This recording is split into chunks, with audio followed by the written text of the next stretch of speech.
Hello everyone, কেমন আছো সবাই? আশা করছি তোমরা অনেক ভালো আছো। চলে এসলাম আরেকটা মিনি ব্লগ নিয়ে।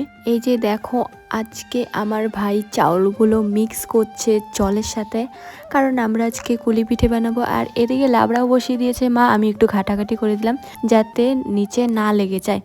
তো এই লাবড়াটা কুলি পিঠের মধ্যে দিব, যেরকম মোমো খাই সেম টাইপের। এই যে কুলি পিঠার জন্য যে চাউলের গুঁড়াটা মিক্স করছি, এটা কিন্তু গরম জল ব্যবহার করতে হয়। আর ওইদিকে দেখো প্রচুর শীত করছে, তাই বাবা ওদিকে আগুন জ্বালিয়েছে। আর এদিকে প্রায় হয়ে গেছে, মানে কমপ্লিট হয়ে গেছে। আমরা এখন এগুলো কুলি পিঠা বানাবো।